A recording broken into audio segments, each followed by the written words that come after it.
This video brought to you by my wife, who stayed home today so that she could watch the kids and I could come out here and do this. So thank you. Appreciate it. Thank your wives for things. You'll appreciate it later. Anyway, what we're doing today is we are shooting the Beretta 84. So the 9mm short or 380 on all my 9mm suppressors. That'll be fun. I think it'll be interesting. Let's get into it. Let's start this show. All right, so yes, this is a Beretta 84. I just got this, well, today is my first time coming out shooting. So I've had it for about 2 weeks, something like that. And it has everything factory, right? I even found, happenstance. I'm gonna run through this real quick. I know people don't like intros and stuff. I don't even like it, so let's just run through this. Happenstance, I ran across the Beretta website and they had like a 20% off, plus I was able to use my discount, or not my, like I found coupons, and get an actual Beretta threaded barrel. I did not know these things were out there. I don't know a whole lot about Beretta 38 or 380s, but this was a cool deal on PSA, and then I got the barrel, so it's threaded. So everything's factory. Usually I have like 15 different parts of different things and everything breaks and nothing works. This should work, and so far today, the gun has worked great. I will say this right now, I've already shot this thing suppressed a little bit, and it's not good. The sound is decent, the sound is good, but this thing has high velocity back pressure, not just gassing out. I can deal with that. High velocity back pressure. You're gonna have to wear ear pro if you're gonna suppress this thing. Ear pro, eye pro. You're gonna have to wear eye pro if you suppress this thing. So that's why I got these things on. On a side note, I might actually put like a Amazon affiliate link thing just for kicks and giggles. If you ever tried yellow tinted glasses, you need to try them. I thought they were stupid, and I happened to get some for review, not for YouTube, but for a different thing. And they significantly, they make everything look normal HD. You put the glasses on and it's like ultra high HD. I don't know how, but they work. Now, I don't think they're technically rated as safety glasses, but they do protect my eyes. That was a tangent rant, but I'm gonna put that link down there somewhere because somebody needs to try out stinking yellow, these yellow glasses. There's something to it. I'm just gonna say that there's something to it. So for ammo today, we are shooting S&B 92 grain. This stuff right here, 92 grain. Should be going subsonic. I didn't put it on a chrono, but I think it's going subsonic. And we only have one magazine, so this is gonna be a lot of editing because you guys do not wanna watch me load magazines. Only got one magazine. I got some more coming, but this is the Beretta factory. Again, everything factory, everything factory. For suppressors, let's look down here. All right, hopefully we can kind of see here. We have the Wolfman. This is not necessarily in any particular order, but we have 3 cans from Resilient for double R weapons. We have the Exortium 9. I believe this is Exortium 9S. I thought we had another one from them. No, we don't. So we just have those 2. Yankee Hill R9. Love that can. This can is, I have not shot this thing in a while. This is the SMG 9 from, who makes it? KMG SMG 9. This is a fantastic PCC can. Super, super cool. Very good can. The flashlight, no, this is the RS9 from, this is Resilient Suppressors. This is old Replicator USA, if I made that wrong. I think I said that wrong. Replicator USA, now double R weapons. That's what these ones are. This is Resilient, not the same company. RS9. This is the, I almost said Sidekick. The Sidewinder M2 from Yankee Hill.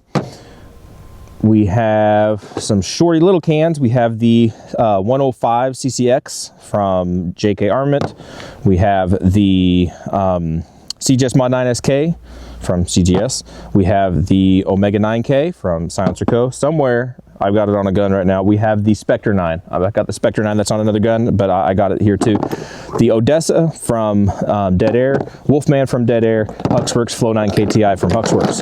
A lot of cans. I don't know. I'm not going to go in any particular order. I'm just going to go for it. The beautiful thing about the Beretta 80, wow, tripod gonna fall down.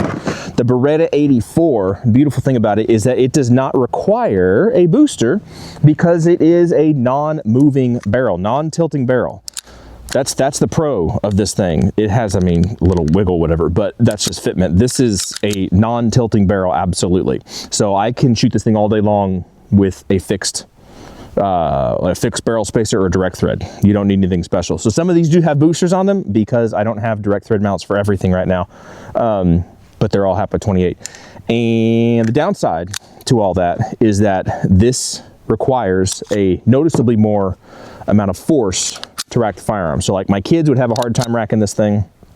My wife would be fine, but this is direct blowback. There's no locking in here at all. It all relies on the spring tension, which means it's a little bumpy thumpy. So anyway, I'm gonna shut up. That's enough talking on that. I'm gonna shut up, load some magazines, and we're just gonna shoot like 5 rounds each because I don't wanna sit here and load mags all day. And I don't have any difference of ammo. This is all the same ammo. It's all the same thing. So here we go. Let's try it.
All right, I think the CGS Mod9 SK is the one that has the least amount of blowback. Try one more time.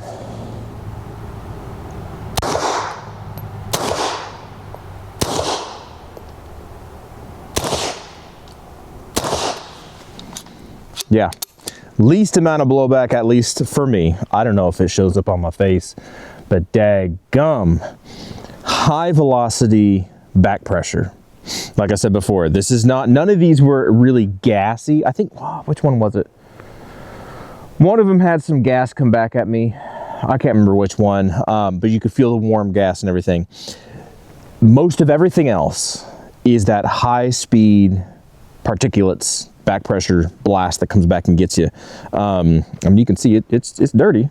She's dirty on there. And if you open her up, it's probably, you can kind of see that unburnt or burnt gunpowder, that yellow flaky stuff. I think that's what it is mostly coming back at me. Sound wise, they all sound good. Obviously, the JK Armament 105 CCX, this guy is made to be shot wet. He's not really wet right now. So he's also the smallest can. So he was the loudest. But they all sound pretty dang good. If I'm being honest, they all sound pretty dang good. Very, very close to each other and everything. Even the CGS Mod9 SK had some of that back pressure stuff. So even the Flow 9 KTI, that's a flow through can. It even had some back pressure issues. So I don't think that's anything talking specifically about Beretta specifically or about 380 specifically, but the Beretta 82, or sorry, the Beretta 84, at least for me, is excessively not gassy, but back pressure. This is a gun that I don't think my kids would even want to shoot. It's nothing to do with suppressors at all. Well, I mean, without the suppressors, there's not all that particulate stuff, so it is to do with suppressors, but the gun itself, it just doesn't lend itself to a pleasant suppressed experience. I hope that makes sense. I hope that makes sense for you guys. Anyway, that was a quick little rundown, hopefully quick. A lot of editing there with loading one magazine. That took forever. Should have waited. I have more magazines on order. I should have just waited for those. What do you guys think? Do you have this problem? Do any of you have a Beretta 84, whether it be an 84 BB, a B, an F, an FS, or an 80X in this family, in the 80 family? Do you have one of these, and do you have the same issues that I'm having as far as that excessive particulate back pressure? I'd be very interested to hear from you guys, because I don't think there's anything you can do to this firearm to mitigate that. I really don't think so. It's, like I said, it's all factory. And unless somehow you increase spring pressure and hold the slide longer, right? Like the pressures go out the barrel a little bit more. I don't know. And I think you'd be messing with stuff and you just take away the reliability, because it was reliable. Didn't have a single misfire or anything, or it didn't jam at all. So that was honestly a breath of fresh air, even while I'm getting particulated splash, because we didn't have any malfunctions. That was cool. But anyway, I'd love to hear back from you guys. 380, is it fun to suppress for you guys? Or specifically the Beretta 84 BB. What do you think about this pistol in general? Let's talk about it in the comments. Let's do it.